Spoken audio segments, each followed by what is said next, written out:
Sveiki visi. Esu Karolina, studentų atstovybės filosofijos fakultete pirmininkė ir čia yra Simona, mūsų fakulteto dienų renginių koordinatorė. Ir mes labai trumpai laiko negaiždamos norim pasveikinti jūs visus čia susirinkusius ir tuomet iškart perleisti žodį dekanui. Tai sveiki visi. Fiesta persone, žmogaus šventė, paprastai ateina kartu su pavasariu. Šiais metais nusprendėm būti kiek kitokie, atsivedėm žiemą, trumpam tikėkimės. Fakulteto dienų metu visada puoselėm tradicijas, stengiamės išlaikyti tradicinius renginius, perduoti juos ateinančioms kartoms. Tačiau kokios kartos ateina po mūsų? Kuo jos skiriasi, ar yra panašios į mus, kas jas domina, kuo jos tiki ar kam prieštarauja? Į šiuos ir kitus klausimus bandysime atsakyti šių fakulteto dienų metu. Ir pirmasis renginys yra disputas ir aš pati asmeniškai labiau mėgstu skaičius nei filosofiją, bet šitam renginiui nuo pat pirmo kurso jaučiu labai didelę simpatiją ir kasmet labai žaviuosi, jog į teatro salę susirenka vis margesnė auditorija. Mačiau šiandien netgi istorikų atėjusių, tai tas yra labai smagu. O kalbant apie šių metų temą ir patriotizmą, irgi labai galbūt naiviai tikiuosi, kad ne visiems lietuviam patriotizmas yra tiesiog mojavimas trispalvė per krepšinio varžybas arba dalyvavimas vasario 16-osios minėjime. Ir aš labai tikiuosi, kad kiekvienas mes galėsim šiandien atsakyti į savo iškeltus klausimus ir linkime jums gerą ginčą. Ir dekanė, prašom.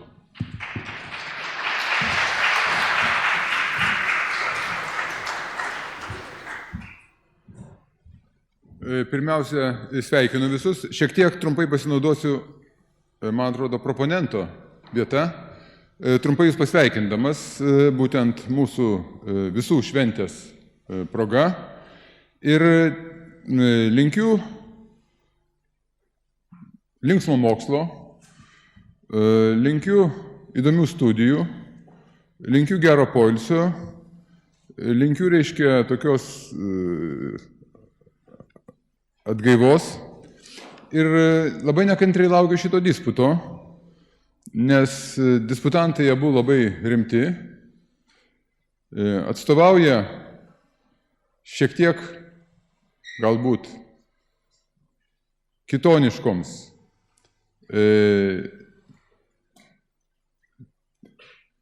tradicijoms. Mes žinome Vytautą Radžvilą kaip vieną iš Propatrijos teigėjų. Mes žinome Andrių Navicką kaip ilgą laiką vadovavusi Bernardinų portalui. Medijose mes matome, turime galimybę stebėti, sakyčiau, vaisingą diskusiją. Dabar mes turime abu mūsų vienas profesorius, bet abu mūsų dėstytojus, Andrių ir Vytautą. Ir kągi, prašau užimti jūs proponentų ir oponento vietas. Tai Andrius proponentas turbūt stoja čia. Vytautas.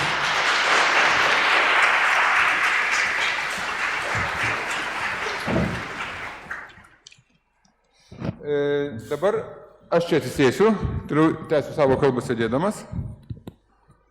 Trumpai pristatau taisyklės. O taisyklėms labai yra svarbus dalykas, kad yra ketvirtas disputo dalyvis. Turim proponentą, turim oponentą, aš atlieku šiuo atveju moderatoriaus vaidmenį, bet esate jūs, publika, ir būtent publika nuspręsite, kuris ar proponentas ar oponentas įveikia savo priešininką. Šiuo atveju kolegą. Dabar procedūra yra tokia. Aš perskaitau proponento tezę. Viso yra 4 tezės, turbūt skaitėte. Po to proponentas turi 5 minutės tai tezei išplėtoti, pagrįsti. Oponentas turi 5 minutės tai tezei kvestionuoti, o galbūt sutriuškinti. Tada proponentas dar turi galimybę replikai 2 minučių, bet jeigu proponentas ima tą repliką 2 minučių, tada ir oponentas įgyja teisę tokiai pačiai 2 minučių replikai. Taigi, reiškia, mes matome, kad ties vieną tezę galim diskutuoti 14 minučių. Po to, pasibaigus diskusijai, galėsite paklausti mūsų disputantų ir po to prašysiu jūsų paskelbti galutinį verdiktą. Plojimais, šūksmais, trepsėjimais, keldami triukšmą, jūs turėsite nuspręsti, kuris šią popietę buvo stipresnis, labiau argumentuotai gynė savo nuomonę. Tai kągi, proponentė, viskas aišku? Dar, kiek aš suprantu, publika turės galimybę užduoti klausimą ir susimesti. Mes sakėme, kad prizų kadangi nebus, bet publika visada savanoriška yra iš tikrųjų sumesti kažkokį tai prizų krepšelį. Taip. Oponentė, aišku viskas? Tai kągi. Tada skelbiu pirmą mūsų proponento Andriaus tezę. Patriotizmas yra svarbi dorybė, tačiau tie sukarikatūrinti jo pavydalai, kurie vyrauja šiuolaikinėse medijose, yra bėda ir apsiblaususio mąstymo sindromas. Jums žodis. Gerai pasakytam. Taip, tai aš kol pereisiu prie kalbėjimo, esu ir ne tai, kad pasimetęs, bet viena iš iliustracijų mano to kalbėjimo ir tezės yra dekano prieš tai pasakytas toks žodis arba kalbėjimas apie tai, kad jis linki linksmų studijų, linksmų debatų ir panašiai. Tai aš turiu omeny, kad ir šitas renginys yra tam tikras medijos renginys, turiu omeny, kad kuriame čia studentai sako, ką nors nori sužinoti apie patriotizmą, labai tuo abejoju, čia yra daugiau kažkoks tai kaip medijos renginys, čia yra daugiau toks, truputį publikos įaudrinimas. Ir aš dabar galvoju, kiek galima rimtai kalbėti arba kiek galima rimtai diskutuoti apie patriotizmą medijoje yra sudėtinga, nes mano supratimu, kad kaip ir sakiau, kad medija daug kas sukarikatūrina ir sudėlioja priešpriešas. Net ir šiandien mes turime tarsi būtinai statyti barikadą ir tarsi būtinai išryškinti, sutirštinti spalvas tam, kad galima būtų diametraliai tas pozicijas pamatyti. Šiaip aš manau, kad patriotizmas yra dorybė ir ją netgi skirčiau taip, jeigu jie reiktų tapatinti su Aristotelio fronezis, praktinės išminties dorybė, tai yra įsisąmoninimas, kad mes žiūrime į pasaulį visada ne kažkokiu tai Dievo žvilgsniu, bet žiūrime į pasaulį visada iš konkrečios pozicijos ir pripažindami savo ribotumą. Ir aišku, tada kosmopolitizmas sako, kad tai yra bėda, kurią mes turime įveikti, tai yra saitai, kuriuos mes turime įveikti. Patriotizmas, kaip aš jį suprantu, tai yra būtent priėmimas savo žmogiškosios dalios, priėmimas to savo buvimo pasaulyje ir priėmimas negi kaip tam tikros dovanos, nes būtent buvimas konkrečiu mums padovanoja mus pačius. Ir šioje situacijoje atsiranda problema su medijomis tokia, kad patriotizmas savo esme, kaip aš jį suprantu, yra antiideologinis. Jis griauna schemas, jis nėra schematiškas, jis yra būtent tai, kas negali tilpti į schemas. Todėl jis ir yra, sakau, aš jį daugiau sieju su fronezis dorybė. Bet medijos kaip tokios, jos sąmoningai ideologizuojančios, jos sąmoningai sukarikatūrina, dramatizuoja, užaštrina ir mano supratimu subanalina taškus, ta prasme akcentus. Ir ypač jeigu mes iš medijų tikimės atsakymą arba tikimės kažkokio tai patriotizmo formos, medijos gali paskatinti mūsų patriotinę elgesį, bet jos tikrai negali kažkaip tai mano supratimo, ar ugdyti, ar būtent perteikti patriotizmo esmės. Nes daugiausiai patriotizmas medijose pervedamas į kroninę priklausomybę, kaip čia ir buvo sakoma, mojavimas vėliava, kai žaidžiama Lietuvos rinktinė, į mūsiškių, tokių daugiau mūsiškių, prieš pastatymą kitokiems. Ir arba dar viena problema yra, kad patriotizmas, mano įsitikinimu, tarpsta tradicijoje ir jam visada reikalingas naratyvas. O šiuolaikinės medijos nepadeda kurti naratyvo, audinio, jie veikiau trauko naratyvo gijas ir jis tampa visiškai fragmentizuotas. Todėl patriotinis diskursas medijose yra pabrėžtinai iracionalus ir karingas. Ir kas, kaip prisakiau, kenkia mąstymo skaidrumui. Kiek jums? Užteks gal? Jo, užtenka. Labai ačiū. Labai ačiū, Andriau. Vytai, žodis jums.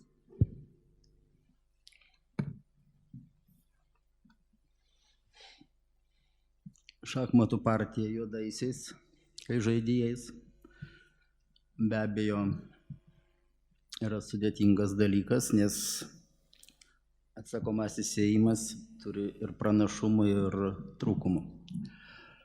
Pradėsiu nuo to, kad mąstymo neskaidrumo, apie kurį kalba proponentas, ištakos, vis dėlto yra mūsų negebėjimas tiksliai apsibrėžti vartojamų sąvokų.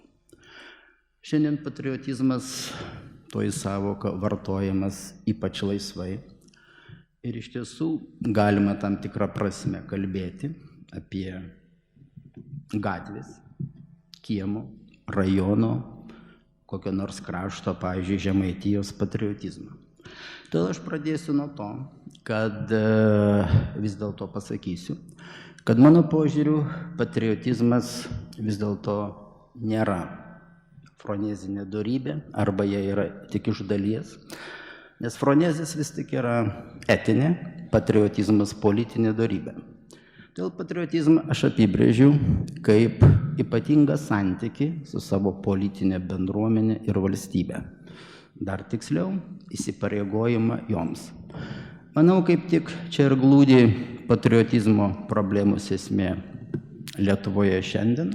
Ir toji problema be abejo atsispindi žiniasklaidoje. Reikalas tas, kad šiandien esame savotiškoje kryžkelėje. Mat, esame ES nariai ir dabartiniu metu tas ES modelis, ar integracijos modelis, kurį mes pažinojame, iš esmės yra išsemtas. Todėl klausimas yra labai paprastas. Ar vis dėlto ES eis tuo keliu, kurį visiškai neseniai atvirai skelbė jos aukščiausi vadovai, kad tautos ir nacionalinės valstybės kaip politiniai dariniai yra atgyvenos, ar ES bus pertvarkyta kitais pagrindais ir jinai taps tautų ir valstybių sąjunga. Kol kas vyrauja pirmoji tendencija, o tai reiškia, kad šiandien Lietuvoje turime situaciją, kai ta tautos ir valstybės idėja, kuri mums leido atkurti Lietuvos Respubliką prieš 25 metus, tiesiog laikoma atgyvenusi.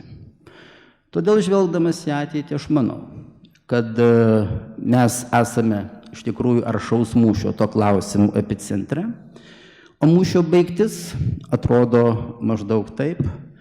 Viena vertus, klasikinis nacionalinės valstybės egzistavimas yra nesuderinamas su ES, kuri iš esmės nėra politinis darinys, bet yra ypatinga globalaus ekonominio valdymo sistema. Kita vertus, ES integracija yra pirmiausiai suvokiama kaip vieningos ekonominės erdvės, kurioje laisvai juda darbo jėga, kūrimas.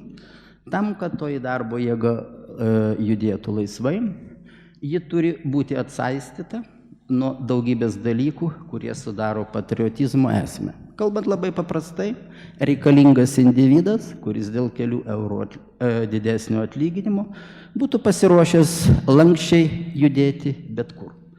Taigi šitą įtampą, jinai atsispindi kiekviename žingsnėje Ir drįsčiau teigti, kad galbūt nereikėtų kalbėti apie žiniasklaidą apskritai. Didžioji dalis, ypač vadinamoji mainstreaminė žiniasklaida, kol kas vis dėlto linkusi paremti iš esmės ištautinimo ir išvalstybinimo liniją. Tuo tarpu ta žiniasklaida, kuri laikosi kitos pozicijos, šiuo metu neretai vadinama marginali, jai priklauso, kad ir tokios svetainės kaip Propatria, Alkas ir panašios. Bet aš manau, kad šita diskusija kaip tik yra pačių laikų, nes reikia aiškiai suprasti, kad jeigu mes eisime pirmojų kelių, mes subyrame kaip politiškai organizuotas junginys.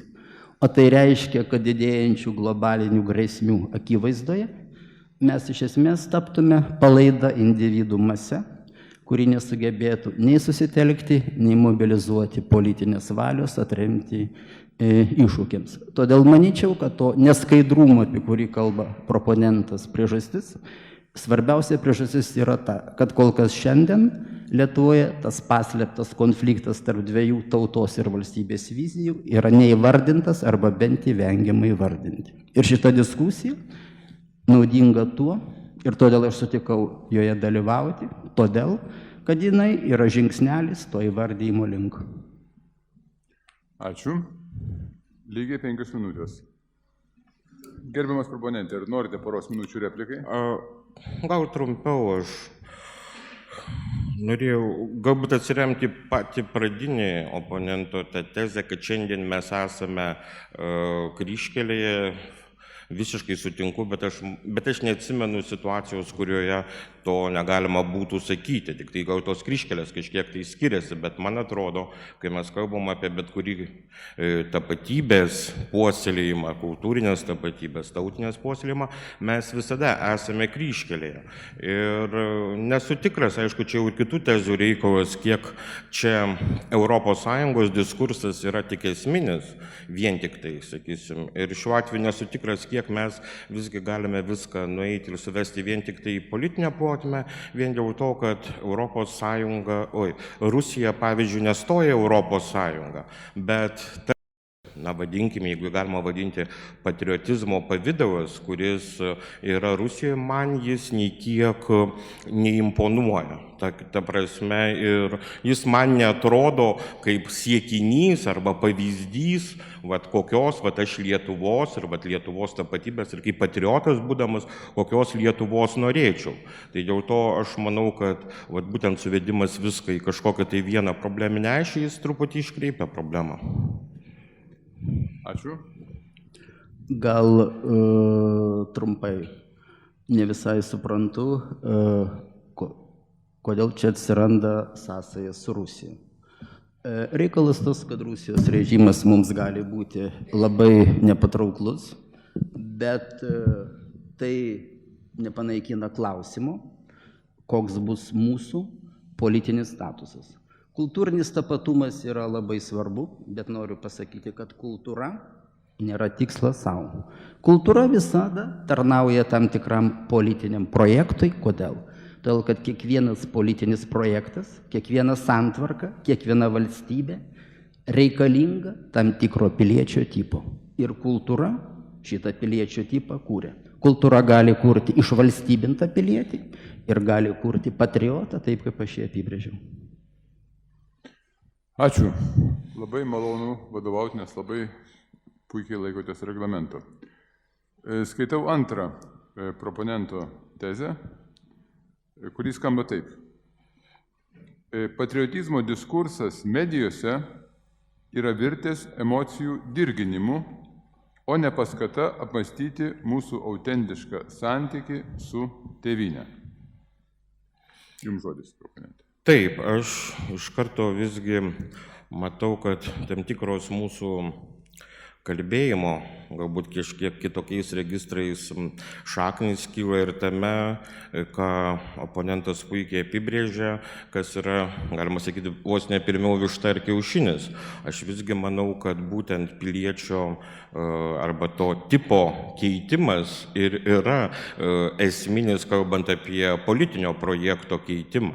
Tarkime, arba apie politinio projekto transformacija, o ne politinis projektas kuria, sakysime, piliečius arba, kad sakysime, tai šiuo atveju aš manau, kad kultūrinė, etinė tapatybė yra netgi šiuo atveju šiandien nemažiau svarbi arba teisingiau galbūt vienintelis kelias keisti politinius kažkokius tai procesus.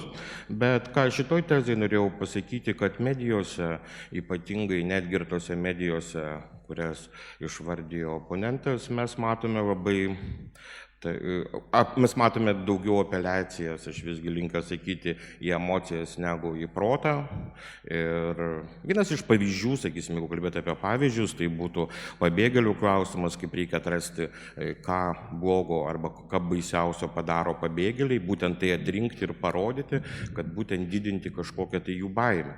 Aš nesakau, čia jie gerai ir blogai, bet yra toks bandymas būtent tarsi bet kurią kainą pagrysti tezę, kurią turime. Tai vat man, kas nepatinka medijose, tai yra, kad medijos nedaro mus atvirus ir neleidžia mums, ne tiek kelia klausimus, kiek bruka atsakymus. Ir šiuo atveju aš manau, kad būtent tas apeliavimas į emocijas medijų, jis išugdo tokį tipą, kuris ir yra tas, vat, kur ir profesorius sakė, gatvės patriotizmas. Jeigu pažiūrėsime į šventes, visas jos irgi taip apsiriboja tokių labai didžiulių emocijų pliūpsnių, kuriam, sakysime, nuslūgus, iš esmės, niekas nepasikeičia mūsų kasdienėje. Mes netampame politinę bendruomenę. Tai šiuo atveju man kalbėti apie tokį patriotizmą kaip politinį projektą, kol mes vis netampame politinę bendruomenę arba nedrįstame būti politinę bendruomenę, man atrodo, yra, sakysime, kontroversiška arba, sakysime, neproduktyvu. Tai čia tiek. Ačiū. Oponentai, jums žodis. Man atrodo, kad kolega iš tikrųjų patvirtino mano būgštavimus, pripažindamas, kad mes niekaip nesugebame tapti politinę bendruomenę. Ir tuo noriu pabrėžti, kad jie netampame būtent todėl, kad valingai nesugebame ir aiškiai atsakyti į principinį klausimą, ar mes dar norime būti politinė tauta ir suverenė valstybė, nustatančia savo santykius su kitomis valstybėmis tikrai lygiateisiškais pagrindais, ar mes susitaikome su tuo, kad esame lietuvakalbis nupolitintas etnosas. Ir todėl, kai kalbame apie etinius ir kultūrinius dalykus, manyčiau, kad šiuolaikinis pasaulis tuo yra ypatingas, kad tai, kas vadinama kultūrinėmis ir etinėmis nuostatomis, kuria vadinamoji politika. Mes esame šitokių mėginimų sukurti naują etosą, liudininkai kiekvieną dieną, kai mums mėginamos įdiegti vadinamosios naujos pažangios etinės normos. Taigi šiuolaikinė politika yra dėja socialinės inžinerijos įrankis ir su ta realybė reikia skaitytis.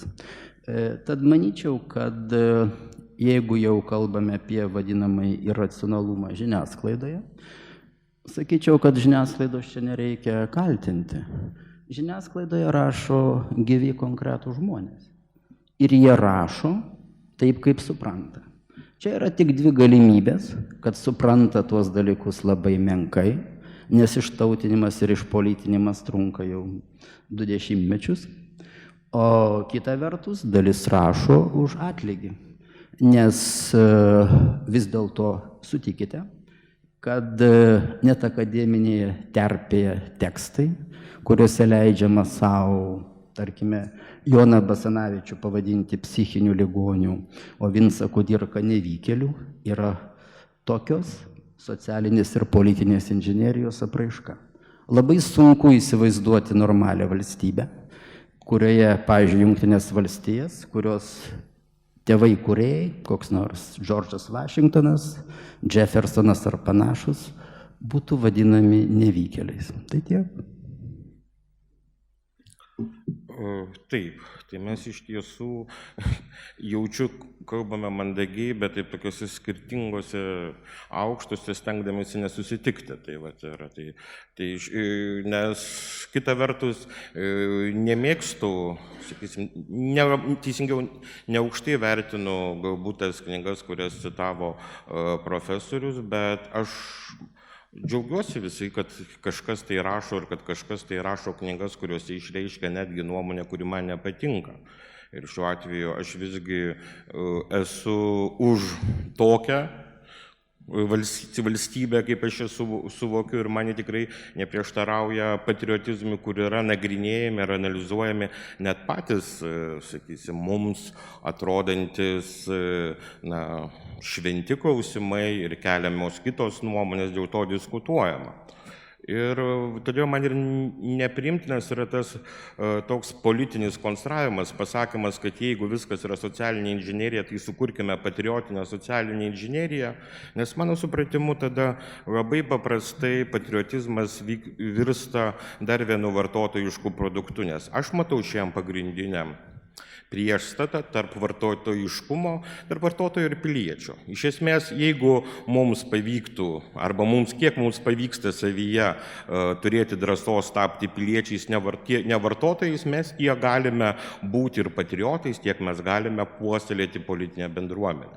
O tiek, kiek mes vartojame vieną ar kitą ideologiją, ar tai būtų antivakarietiška, ar tai būtų visiškai provakarietiška ideologija, mes paprasčiausiai pasiduodame šitam, sakysime, vartotojiškumui, ir puikus to pavyzdys, kad paprastai patys garsiausiai patriotiškai kalbantys žmonės yra, kaip sakyti, turbūt kelia daugiausiai problemų pačiam patriotizmui.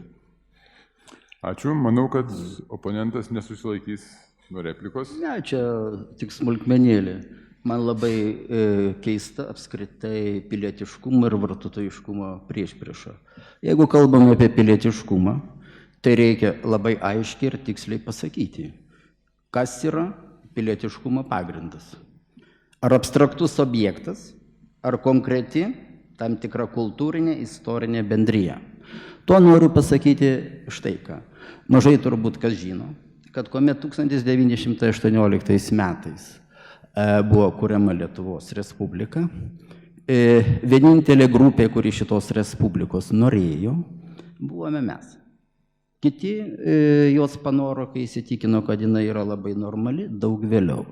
Tai štai man ne visai patiko pati frazė konstruojamas politiškai patriotizmas. Aš noriu pasakyti, kad kiekvienas tyrinėtojas turi apsispręsti šiandien, ypač jeigu jis yra socialinių mokslo atstovas. Ar jis užsijima savo valstybės pagrindų dekonstravimu, kaip mėgstama sakyti, ar daro viską, kad šitie pagrindai stiprėtų. Kitaip tariant, akademinė laisvė, jeigu jos nevaržo etinis įsipareigojimas, labai lengvai gali virsti net ir antivalstybinė ardomąją veiklą. Labai lengva. Todėl, kad visada tarnauja kažkam. Kaip sakė Napoleonas, nemaitini savo armijos, maitinsi savo. Jeigu tau blogas Basanavičiaus projektas, vadinasi, dirbi kitam projektui. Ačiū. Matau, kad čia įtampos daugėja.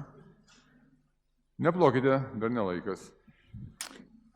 Gerai, perinu prie trečios proponento tezės, kuris skamba taip. Šiuolaikinės medijos konstruoja ydingas priešstatas. Pavyzdžiui, patriotizmas prieš toleranciją, Lietuva prieš Europą. Jums žodis, proponentai. Jo, tai man atrodo, apie tai mes daugiau mažiau ir kalbėjome iki šiol, nes, tarkime, ir mano oponento tezė, kad esame 20 metų mes ištautinami ir išpilietinami, turbūt suponuoja, kad prieš tai 50 metų mes buvome tautinami ir pilietinami. Tai šiuo atveju man tos priešstatos dabar yra, kurios dažnai yra dirbtinės, būtent Europos ir Lietuvos supriešinimas, man jis turbūt yra vienas skaudžiausių dalykų, nes nemanau, kad nei Europos Sąjunga yra Europos išraiška, nei ta Lietuva, o Lietuva talpina kur kas daugiau negu Basanavičiaus projektą, ir Basanavičiaus projektas, man atrodo, yra tikrai labai puikus, bet jame yra ir daugiau projektų, ir man atrodo, kad tų projektų tarpusavio kalbėjimas, dialogas ir yra mūsų kultūrinės tapatybės pamatas. Apskritai, aš manau, kad kultūrinė tapatybė turi esminius yra dvi kryptis. Viena vertus tai yra saugojimo, kita vertus tai atsiverimo, drąsaus ėjimo ir atsiverimo šiuolaikiniam pasauliui. Ir būtent tai aš ir vadinu fronezis. Būtent tai sugebėjimą ne vien tik tai žiūrėti į lietuviškumą ir į apskritai mūsų patriotizmą kaip į tam tikrą muziejų, kurį mes turime saugoti ir neduok Dieve, kad kažkas jį kritikuos, bet kaip į labai aiškiai įtampose tarpstantį kūrybinį procesą. Ir šiuo atveju netgi man atrodo, kad kai kurios įtampos jos žymiai labiau mums leidžia patiems suprasti, kas mes esame, kas mes norime būti ir, sakysime, tada veikti tą kryptim. Taigi man, pavyzdžiui, iš tikrųjų, aš sakau, tos priešstatos tarp Lietuvos ir Europos, tarp patriotizmo ir tolerancijos, jos, man atrodo, yra dirbtinės, sukarikatūrintos ir būtent yra skirtos veikiau politiniais tikslais, tam tikslais, kad reikia sudramatinti situaciją, kad galėčiau parodyti savo politinės pozicijos, sakysime, patrauklumą, kad galėčiau save pateikti kaip gelbėtoją. Bet man atrodo, kad šiandien Lietuvai reikia mažiausiai gelbėtojų, o būtent daugiau piliečių. Ir visgi pilietis tai yra tas, kuris visgi sugeba savyje išsaugoti laisvę ir sugeba išsaugoti būtent laisvę kūrybą. Būtent būti piliečių tai reiškia veikti bendrojo gėrio, sakysime, tikslu. Tai man šitas yra pakankamai aišku.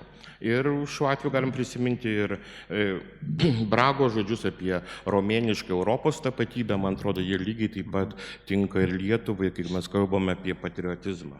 Būtent irgi aš kalbėčiau apie romėnišką Lietuvos tapatybę šią prasme. Ačiū. Oponentė, jūsų eilė. Keletas pastabų. Pirmiausiai, proponentas vis dėlto pateikė argumentą ad hominem. Kai aš pasakiau, kad esame ištautinami ir išvalstybinami, jisai klausė, ar mes nebuvome taip pat ištautinami ir išvalstybinami sovietmečių. Be abejo, buvome. Mano mintis yra ta, kad dėja labai greitai atkūrus valstybę, šita tradicija buvo pradėta tęsti.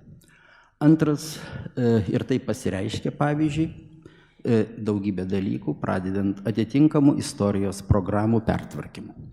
Istorija šiandieniniai Lietuvoje, Lietuvos istorija mokyklose tam tikrą prasme atrodo prasčiau negu sovietmečių, nes tada buvo bent mažytis vadovėlis, bet tai detalė. Kitas dalykas, visiškai nesuprantu priešpriešos ir kas turime omeny, kalbant apie alternatyvas Basanavičiaus projektui. Čia mano gerbiamas kolegas supainioja politinį projektą su kultūriniais projektais. Basanavičiaus politinis projektas bent šiuo metu yra nepajudinamas Lietuvos politinio tapatumo pagrindas ir jis niekada, pabrėžiu, neneigė kultūrinio atvirumo pasauliu ir dialogo. Jo pagrindu sukurta Lietuvos Respublika buvo nepaprastai atvira ir europietiška šalis. Šita painiava, kartais bijausi, yra kuriama tyčia. Dabar kalbant apie kitus dalykus, pirmiausiai kalbama apie toleranciją.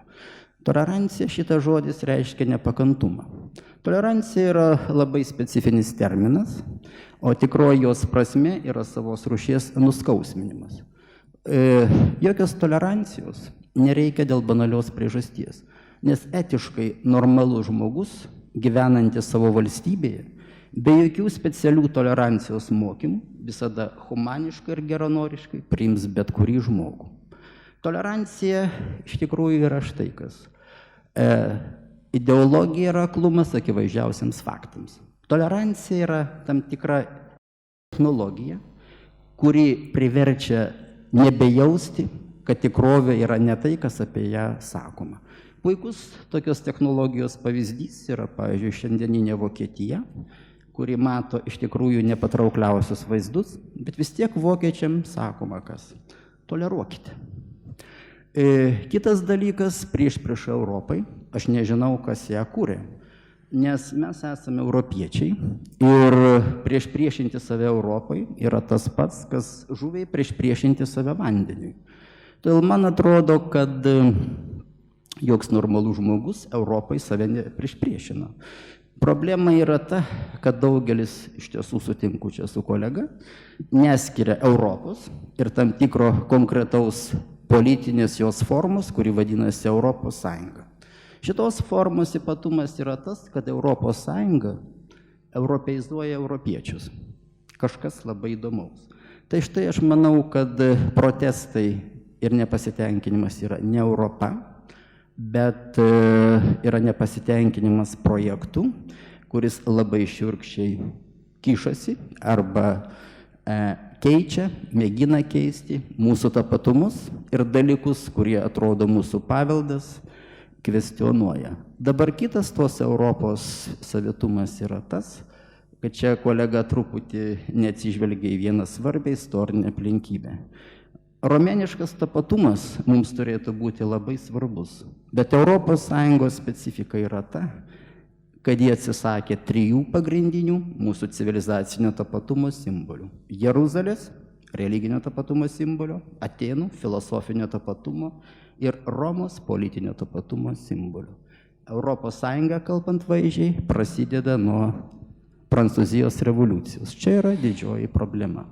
Ir jeigu tuos klausimus normaliai svarstysime, manau, rasime būdą atkurti mūsų sąsajas būtent su savo civilizacijos ištakomis ir pamatais. Replikai 4 minučių. Nemanau, kad po mano replikos ir atsakymo taps aiškiau. Gerai, tada perinu prie paskutinės 4 tezės, kuris skamba taip. Patriotizmas sukarikatūrina ugdymo ir propagandos suplakimas į vieną gniužulą. Ugdymas ir propaganda kabutėse. Propaganda veda prie patriotizmo atrofijos. Jums, proponentė, žodis, išskleisti tezę. Jo, ir dabar galvoju, kaip tai išskleisti ir galvoju, kiek mūsų šitame irgi kalbėjime yra ugdymo, kiek propagandos. Bet gerai, ugdymas mano esmė yra įgalinimas, propaganda savo esmė yra bandymas užvaldyti pašnekovą arba bandymas jam primesti, padaryti jį priklausomų nuo savęs arba bandymas jį įbauginti arba pasakyti, kokia yra dabar baisi situacija, kad ir aš tik vienintelis galiu tave išvesti iš tos situacijos arba aš galiu tik tai tau parodyti, tik tai ką elgtis. Ir mano supratimu, kad būtent propaganda, kurios gana daug, taip, ji yra gana skirtinga, sakysime, jeigu ji toj žiniasklaidoje, kurią įvardinta čia buvo kaip marginalinė, yra vienokia, mainstreamo žiniasklaidoje ji yra kitokia, jie atlieka, mano supratimu, daro vieną blogiausių paslaugų mums, ypač kalbant apie patriotizmą, nes mes tada nustojame apie patriotizmą kalbėtis ramiai, o pradedame kalbėtis, vartodami įvairias priešpriešas arba labai dramatizuodami arba parodydami, koks oponentas yra nesupratingas ir kaip jau čia jį galima pamokyti. Man, pavyzdžiui, didžiausias propagandos pavyzdys yra Respublikos leidiniuose užgimęs Žalgirio judėjimas, kuris yra, mano supratimu, neturi nieko bendro su mąstymu apskritai, ne tik su autentišku mąstymu, bet tai yra kažkoks tai emocijų būtent pilimas. Ir netgi man tai, sakau, šiuo atveju nemėgstu konspiracijos teorijų, bet man dažniausiai tos kažkoks tai būtent konspiracijos teorijos, ir man atrodo, daugiausiai skleidžiasi pro tokį labai griežtai tautinį diskursą, kuris negirdi netgi jokių niuansų ir todėl tampa sukarikatūrintas ir tampa atgrasus. Jeigu mes norime būtent žmonės atgrasinti nuo patriotizmo, tai jį padarykime taip, būtent radikalizuokime tiek, paverskime jį kokio nors ten, nežinau, buvusio signataro, kuris dabar labai viskuotinai nusivylęs ir aiškina, kaip viskas turi būti projektu. Ir tada tikrai matysime, kaip žmonės šalinsis to projektų ir jį netgi nesvarstys, nepriims kaip normalios, racionalios alternatyvos. Tai šiandien, man atrodo, būtent ko mums labiausiai trūksta, tai klausimų kėlimo, o ne atsakymų grūdimo. Būtent dėl to ir kalbėjau, kad aš vertinu netgi ir tą poziciją, su kuria nesutinku, vertinu, kad viena filosofijos daktarė rašo savo interpretaciją apie Lietuvos ir sovietinę istoriją. Aš su ją daug kur pasiginčyčiau, bet man atrodo, pats klausimų kėlimas jis yra geriau. Aš tikrai nemanau, kad tai yra negeranoriškas, užsakytas griovimas. Man atrodo, būtent šiandien, kuo mažiau mes išvelgsime kitose žmonėse tokio bandymą už pinigus, jūs vis tiek pinigų lik neduosit, arba bandymą vykdyti užsakymus, tai tuo bus daugiau diskusijos ir tuo, man atrodo, mes galėsime kalbėti ir apie patriotizmą žymiai paprasčiau. Bet medijos mus būtent išmoko klausti to klausimo, kam naudinga, arba kas už tai sumokėjo. Kai tu išgirsti kokią poziciją, kuri su tavim nesutinka, tai turi klausti, kas už tai sumokėjo. Aš tikrai galiu garantuoti, kad mano oponentui niekas už tai nesumokėjo ir jis kalba nuoširdžiai. Man dėl to ir patinka diskutuoti, nors daug kur su juo nesutinku. Ačiū. Gerbiamo oponento eilė. Matot, patriotizmo klausimas iš tiesų yra ugdymo, bet ne propagandos klausimas. Tačiau ugdymas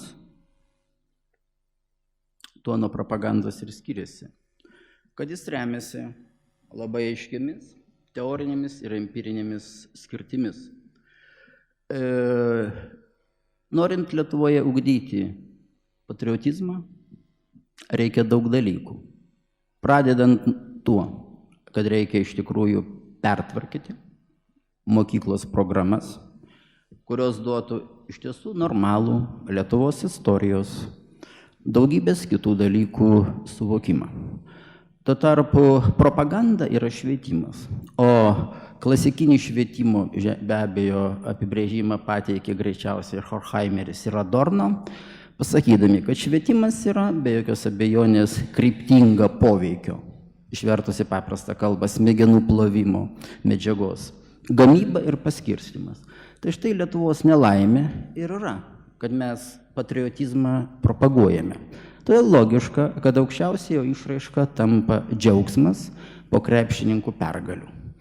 O kuo tas džiaugsmas vis tik yra ne visavertis ir net šiek tiek žalingas, jeigu jis eitų kartu su aiškia tautinė ir valstybinė sąmonė, jeigu už jos stovėtų mūsų savikaros laimėjimai, o ne beveik milijonas žmonių, kaip šiandien buvo pasakyta, beveik 50 000 Marijampolė išvažiavusi iš Lietuvos, tada viskas būtų tvarkoje.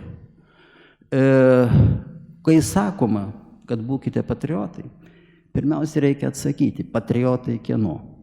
Ar, kaip jau sakiau, tikros tėvynės, o ne tėviškis? Klausimas turi būti toks, kas yra jūsų tėvynė?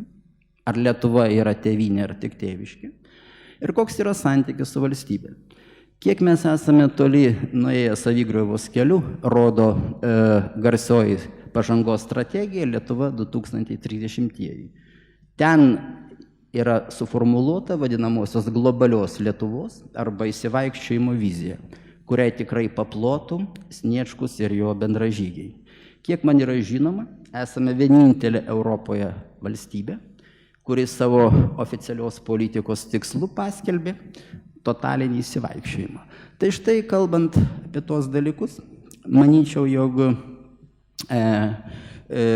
be labai rimto mokyklų programų pertvarkymo, kitas neatidėliotinas uždavinys yra įtraukti klausimus, kurie yra gyvybiškai svarbus Lietuvai, į viešoje darbotvarkę, taip pat žiniasklaidą.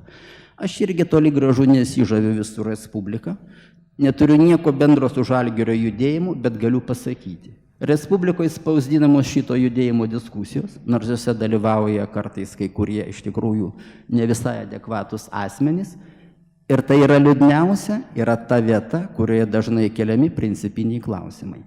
Tose diskusijose dalyvauja, noriu pasakyti, ir labai aukšto intelektualinio lygio žmonių. Todėl nereikėtų visų nurašyti. Taigi, manyčiau, kad iš tikrųjų kieta diskusija,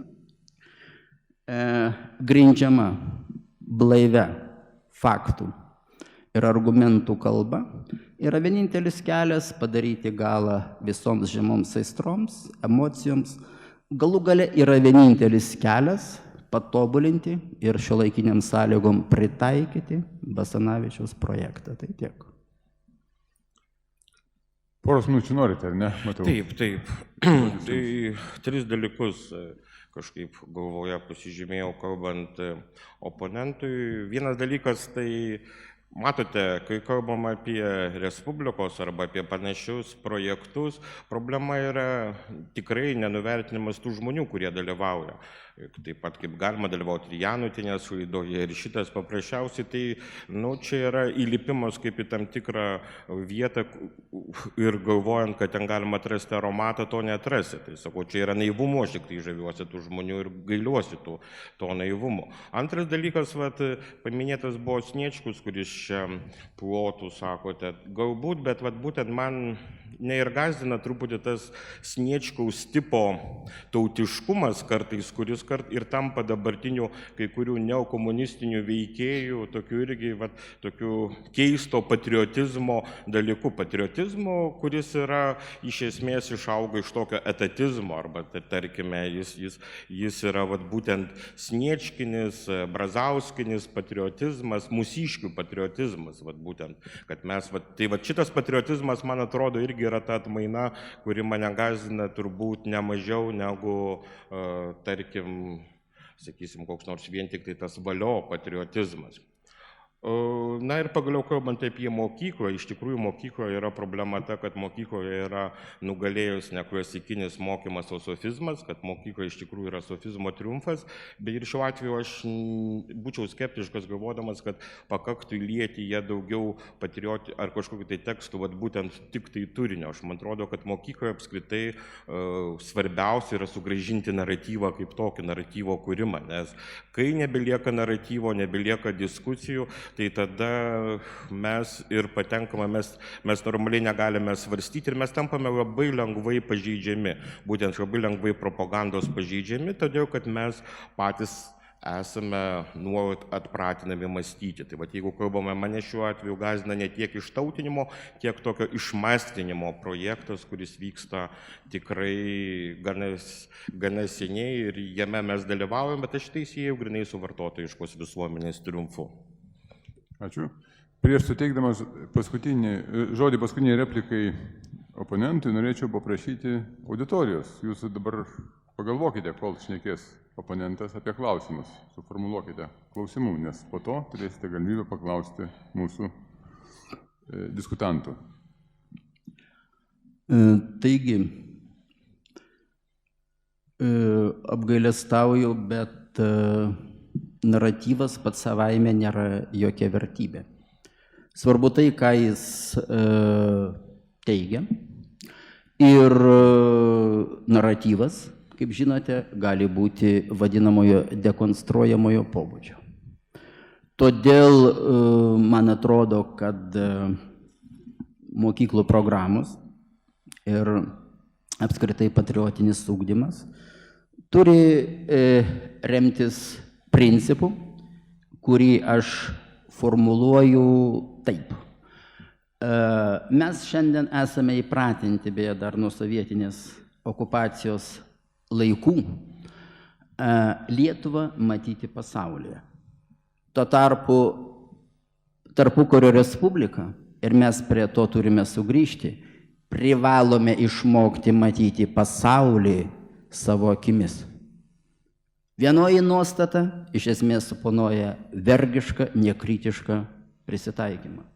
Antroji nuostata reiškia atvirumą, bet kai tu matai pasaulį savo akimis.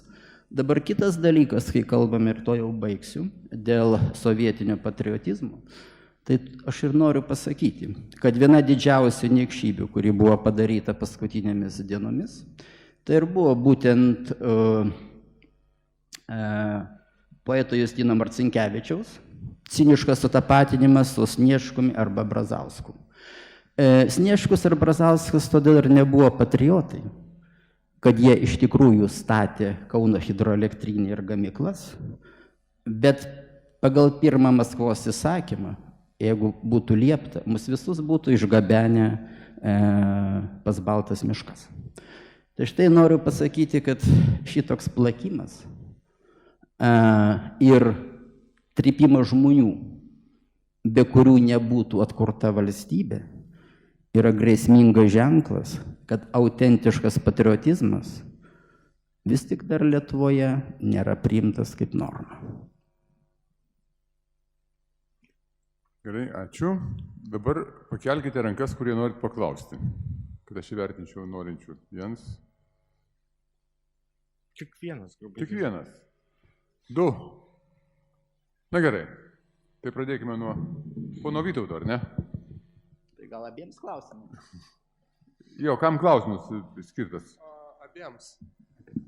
Tai yra apie santykius su rytais ir vakarais. Kad, sakykime, šiuolaikinėse medijose mes dažnai matome, kaip, sakykime, yra plekiama Rusija už daugybę dalykų negerų, kurios yra pridavęs. Bet tuo pat metu mes dažnai taip nepasižiūrim kritiškai tai, kas dedasi vakaruose.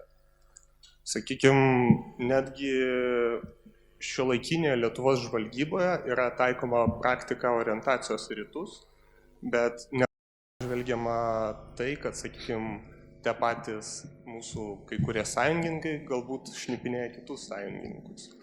Tai toks diskursas gaunasi aklo pasitikėjimo vakarais, atsižvelgiant į kai kurias sutartis, sakykime, kad ir tai, kad Lietuva viena pirmųjų valstybių pasirašė tą Europos konstituciją, kurios kitos taip nelabai mylėjo. Aš norėčiau klausimą išgirsti. Atsiprašau. Tai ar turėtų būti labiau formuluojamas kritiškas požiūris į Europą pačią ir labiau užkeliamas tapatybės klausimas, ar mes visų pirma esame europiečiai, ar mes visų pirma esame lietuviai? Ačiū, klausimas aiškus. Gal pradėkime nuo proponento. Taip, nu jo, tai iš eilės. Taip, aš visada turiu pradžioje kalbėti. Tai, ką jau čia atsakysim. Kritiškas mąstymas apskritai, man atrodo, vienas iš svarbiausių dalykų, ypač kalbant apie šitą fakultetą. Bet kas yra kritiškas mąstymas, tai nėra negatyvus mąstymas. Kritiškas mąstymas tai yra atsisakymas, ką nors priimti, būtent nepatikrinus tai savo proto žaizdre, o nėra tik tai kažkoks tai konspiracinių teorijų kūrimas. Jeigu jūs manote, kad kuo daugiau konspiracinių teorijų, to mąstymas yra kritiškesnis, tai su tuo aš nesutiksiu. Jeigu jūs dedate lygybės ženklą tarp netgi labai daugelių požiūrių ydingos Europos Sąjungos institucijos ir Rusijos dabartinės politinės tvarkos, aš jumis irgi nesutiksiu. Nes man atrodo, kad toks ženklo dėjimas yra, sakysime, tai yra man atrodo, tai yra vat, būtent kritinio mąstymo stoka, nes jeigu mes žiūrėsime, kad visgi tai, kas vyksta rytuose ir kas vyksta vakaruose, vyksta skirtingi dalykai, bet tai nereiškia, kad dabar mes taiga turime rinktis tarsi taip tarp rytų ir vakarų kaip tarp tikro rojaus. Tai man atrodo, ką ir sakė profesorius, man atrodo, labai svarbu, kad mes išmoktume žiūrėti savo žvilgsniu.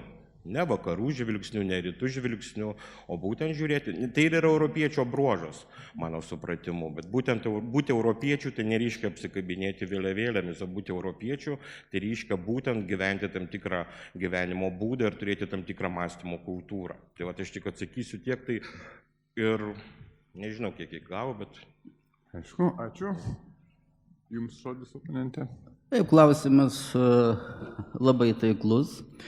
Ir didžioji be abejo bėda mūsų yra ta, kad šiandien aršiausiai Rusija, kurią aš nei truputėlio nesižaviu, kritikuoja žmonės, kurie iš tikrųjų tik sukeitė ženklus, kurie buvo labai dideli, supūvusi vakarų kritikos meistrai. Kalbant apie santykį su Rusija ar Europa, tiesą sakant, aš nelabai suprantu, kas yra kritinis mąstymas. Man atrodo, kad pats žodis mąstymas savaime yra iškalbingas. Mąstymas yra ypatinga matavimo galia ar gebėjimas. Todėl kritinis mąstymas tam tikrą prasme yra labai keistas dalykas. Reikia tiesiog mąstyti, o tam reikia turėti išsilavinimą, erudiciją, mąstymo vadinamąją techniką arba kultūrą.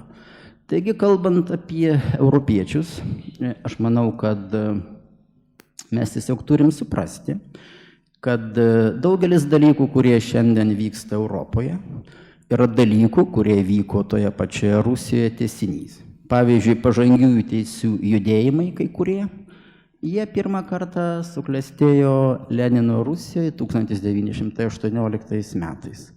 Ir labai apmaudu, kad jie šiandien pateikiami kaip paskutinis Europos vertybių ir pažangos žodis. Todėl iš tiesų mums reikia būti kritiškiems ir suprasti. Mus labai žiauriai naikino, bet turim suvokti ir tai, kad po 50 000 gyventojų ar Marijampolės praradimas kasmet žada irgi ne ką geresnę baigti. Ir nebūkime juokingi tuo požiūriu, kaip kad nutiko visai neseniai. Donaldas Tuskas, kuris tapo dideliu žmogumi Europoje, atvyko mūsų pagirti, kad įsivedėme eurą. Tuo tarpu, būdamas Lenkijos premjerministru, jis labai šaltai pasakė, mes į skęstančią laivą nesėsime. Tai kuo mes tada verti? Ir tokių pavyzdžių galima pateikti labai daug. Taigi noriu pasakyti, kad pirmas dalykas, ką mes turim suprasti, mes turime nuo ideologinio aklo vadinamųjų europinių vertybių diskurso kartojimo pereiti prie griežtos akademinės analizės, kas dedasi su Europa. Šiaip jau tokio dalyko kaip europinės vertybės nėra, pasakysiu. Tai yra dar vienas ideologinė fikcija, nes tai, kas vadiname europinėmis vertybėmis, iš esmės yra dviejų šiuolaikinių ideologijų, neomarksizmo ir neoliberalizmo, tam tikra mišrainė. Ačiū. Ir dar vienas klausimas buvo, ar ne? Tenais.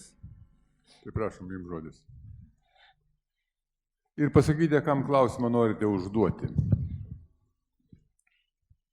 Vidmantas, filologas. Klausimas bus abiems. Lietuvos kariuomenė, kaip sudėtinė NATO kariuomenės dalis. Kokią matote jos vaidmenį Basanavičiaus projekte? Ačiū. Vėl pradėkime nuo proponentų. Aš dabar apimtas esu liūdnų minčių, ką daryti Kęstučiui Dubnikui su savo Europos kultūros istorija. Kai nėra europietiškų vertybių, bet nieko, gal kaip nors išsisuks. Gerai, o kalbant apie tai, tiesą pasakius, man atrodo, tas klausimas Aš tai niekaip nematau Lietuvos kariuomenės NATO kontekste, Basanavičiaus tenai paradigmos. Man atrodo, mes čia kalbame taip mandrai dėl to, kad norime, nežinau ką pasakyti, žinau, kad atleiskite, bet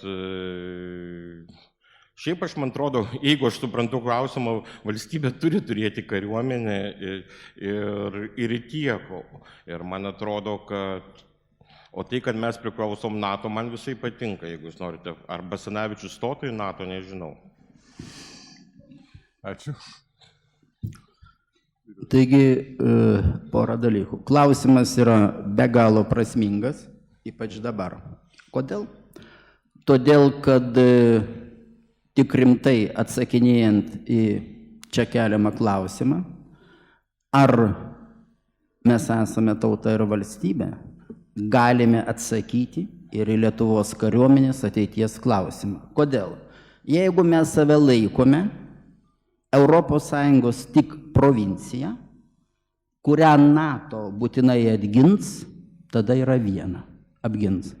Jeigu vis dėlto mes suprantame, kad šiuo metu mūsų narystė NATO yra de facto ne karinė, bet politinė, nors pamažu tampa karinė, tada yra kas kita. Sakydamas, kad mūsų narystė NATO šiandien de facto yra politinė, pasakau, kad toli gražu nėra garantuota, ypač paskutinių įvykių kontekste, kad mes jau taip tikrai ir besąlygiškai būsime ginami. O dėl kitų dalykų europinių vertybių, tai manau, kad mano kolegai Kęstučiui Europos kultūros istoriją dėstyti tikrai nebus problemų, nes tos istorijos ištakos iš tikrųjų yra Graikija, Roma ir taip toliau. Bet jeigu šiandien kalbame apie Europos vertybės, noriu pasakyti, kad vertybėmis vadinami pakankamai problemiški dviejų ideologijų postulatai, kurie daugeliu atvejų radikaliai konfliktuoja su mūsų pamatinėmis vertybėmis, kurios leido sukurti didingąją Europos civilizaciją. Kągi, galima?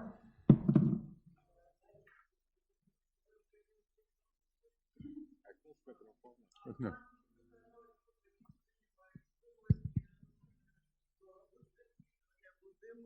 Ir lietuviškų vertybių buvimo. What makes them different, taip sakant. Aš turiu omeny ne turinio prasme. Jos gali skirtis tautos ir žemyno tokio konglomerato vertybės, bet kodėl sakyti, kad Europos vertybių nėra, nelabai suprantu, kas jums duoda tokio pagrindo. Tau tiesą sakant, tai neduoda pagrindo. Vienas klausimas ir antras, jeigu leisit, irgi trumpas patikslinantis klausimas. 50 000 į vieną pusę, turiu omeny, kaip sakei, pas baltas meškas, ir 50 000, nežinau, į Airiją kažkur, taip sakant. Ar tai yra tie patys pagrindai? Ar tai yra visiškai lengvai sulyginami 50 000? Aš kaip supratau, klausimas yra skirtas oponentui. Gerai, galiu pasakyti. Jeigu kalbame apie antrąją problemą, tai be jokios abejonės šitas dalykas yra gana meistriškai eksploatuojamas, kuomet teigiama, kad jokie palyginimai nėra galimi. Joks sveiko proto žmogus be abejo neneigs, kad mirti Sibire nuo bado ir šalčio yra iš tikrųjų žiauru. Bet čia kalbame apie individą. Tačiau reikia aiškiai skirti atskirų individų ir tautų bei valstybių kaip politinių darinių egzistenciją. Tuo noriu pasakyti, kad galima visiškai be žiaurių metodų, panaudojus vadinamuosius ekonominius svertus, padaryti, kad ištisos tautos ir valstybės tiesiog išnyktų. Taigi šiuo atveju analogija nėra visiškai absurdiška, nes žvelgiant ir istoriškai. Paimkime į mūsų istoriją. Pavyzdžiui, jeigu žiūrime į rytus, kai priklausome Rusijos imperijai, tai vyko slavėjimas, kuris pasiekė Vilnių, tai buvo ilgas kelių šimtų procesas. Tačiau kažkas panašaus įvyko ir Vokietijoje. Te reikėjo 1807 metais Prūsijai panaikinti baudžiavą ir vadinamieji mažosios Lietuvos lietuviai tirpo kaip sniegas. Fiziškai jie neišnyko, bet dvasiškai, kultūriškai išnyko. Taigi, o dabar jeigu kalbame apie dar gilesnius dalykus, pasižiūrėkime, kas yra tokie kolegos kaip Barozo. Jisai Portugalijos komunistas, maža to, net ne komunistas, maoistinis komunistas. Kuo tada jo ideologija skiriasi, pavyzdžiui, nuo gerbiamo ar draugo Michailo Gorbačiovo, kurio atsitraukė, šiaip taip atsikratėme ideologijos? Tai žodžiu, šitas dalykas yra labai rimtas. O dabar, kalbant apie Europos vertybės, kodėl aš tai sakau, aš noriu pasakyti, kad sveiko proto požiūris, kas yra Europa, negalioja. Todėl, kad Europa iš tikrųjų yra tam tikras apšvietos projekto, socialinės, antropologinės, inžinerijos projekto tęsinys. Todėl tai, kas yra vertybės, vadinama europiniam vertybėm, visiškai lemia tam tikrą vyraujančių ideologijų konsteliaciją. Ir šia prasme europinės vertybės, jos vadinamosios vertybės nuolatos kinta, nes jeigu įsivaizduokime, Europos komisijoje pradėtų dominuoti kitos ideologinės orientacijos žmonės, mes sužinotume, kad Europos vertybės yra kitokios. Pavyzdžiui, jeigu šiandien Europa, kurios vadinamųjų vertybių pagrindą sudaro marksistinė ir liberalistinė ideologijų samplaika, yra radikaliai sekuliaristinė, įsivaizduokime, kad Europa būtų judėjusi tuo keliu, kurį numatė Šumanas, De Gasperi ir panašus. Šiandien Europos vertybių labai reikšminga dalis būtų krikščioniškos vertybės, kurios dabar yra neigiamos. Ta prasme aš sakau, kad tai yra daugiau politiškai sukonstruojamos ir slankios vadinamosios vertybės. Jie yra socialiniai konstruktai. Galima sureaguoti? Taip, manau, kad proponentas irgi turi teisę šiuo atveju sureaguoti. Jo, nors tai yra sunku, bet niekaip nesuprantu, kodėl reikalinga ekvilibristika, kai kalbant apie Europos vertybės, mes nueiname iki Europos komisijos personalijų. Taip, mes pagal tai čia yra, va čia jau yra argumentas, žinote, čia panašiai kaip argumentas ad Hitlerium, kur sakė Leo Strosas. Antras dalykas, na, jeigu kalbam apie sveiką protą, man žinote, nu gal aš esu šiuo atveju šališkas ir patriotiškas, bet mano senelis, kadangi mirė Sibire, močiutė grįžo su visais iš Sibiro ir jeigu sakome, kad tai buvo tas pats veiksmas šiuo atveju, jeigu mes iš tikrųjų manome, kad analogija yra galima, man atrodo, mums pradeda trūkti sveiko proto. Tai šiuo atveju aš atsakysiu tik tai. Gerai. Turiu pasakyti vis dėlto. Na, sakykit, bet čia jau... Na, tiesiog aš labai trumpai. Man labai nepatinka apeliacijos į vadinamąjį sveiką protą. Mano, galiu pasakyti, jeigu jūs naudojate argumentą ad hominem, tai mano tėvas kovojo ginklu prieš sovietinį režimą ir buvo konclagerio kalinys. Taigi neturiu jokių iliuzijų. O dabar, kai aš bet pasakiau... Bet jūs nekovojate dabar su ginklu prieš Europos Sąjungą.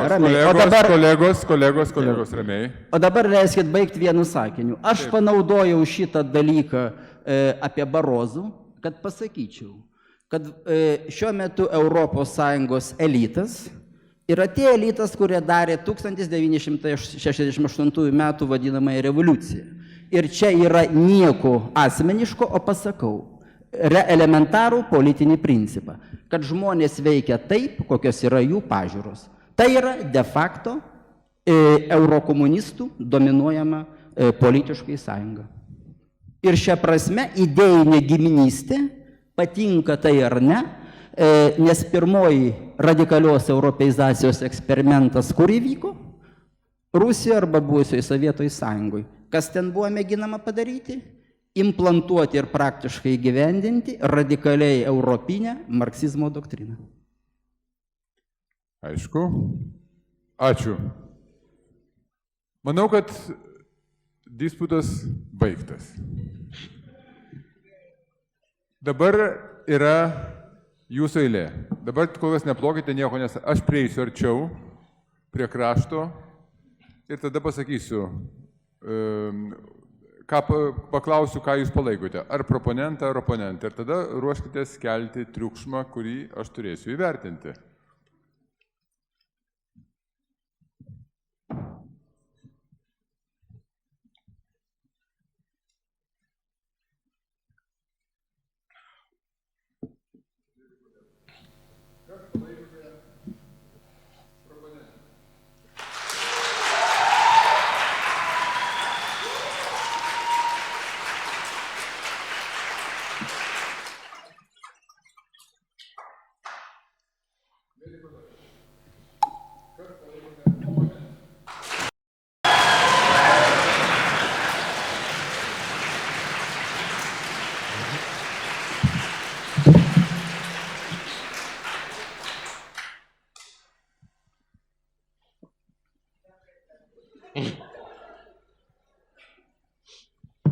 esu sumišęs, kadangi tikrai girdėjau vienodą triukšmą.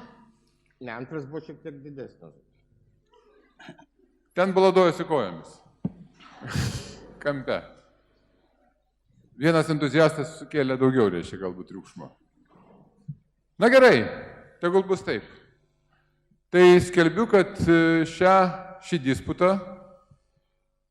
laimėjo oponentas.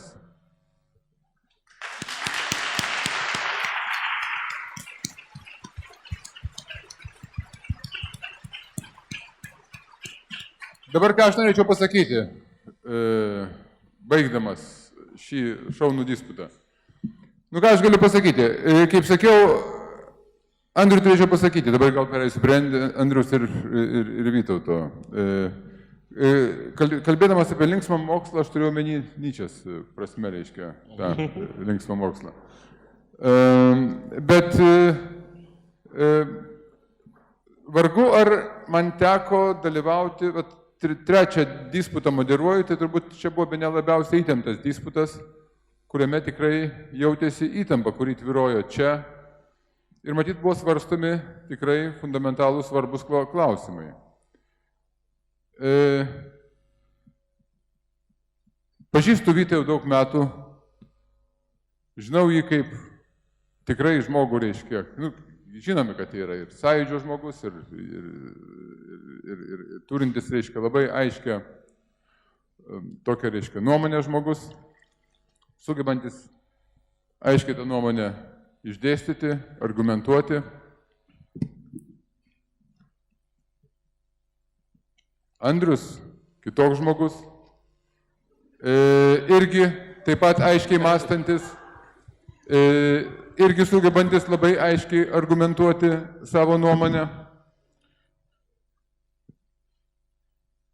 Ir man atrodo, kad kaip tik tai šitas disputas ir parodė aiškiai tą tokią patriotizmo, mūsų temos tokį dviprasmiškumą. Tai man atrodo, galbūt šito dalyko ir pakanka, reiškia. Mes matome, o mūsų valia patiems nuspręsti, kokį reiškia mes pasirenkame tą profilį. Ar tą aristoteliškai fronezis, ar tą daugiau reiškia politinės tautos, buvimo jautimosi politinė tauta. Bet aš nemanau, kad tai yra prieštaringi dalykai. Aš nemanau, kad tai yra dichotomija. Aš vis dėlto manau, kad tai yra du to paties dalyko aspektai. Aišku, vienas yra... Gerai. Pagadinsiu disputą. Ačiū, dėkoju. Dėkoju proponentui. Dėkoju oponentui. Dėkoju gerbiamai auditorijai. Na ir ką, ir džiaugiuosi, kad mūsų Fiesta Persone šventė prasidėjo tokiu tikrai prasmingų disputų ir manau, jinai taip sėkmingai toliau tęsis. Rytoj liktai žiūrėsime kiną apie propagandą. Tai va. Tai kągi, ačiū visiems ir linkiu linksmos šventės.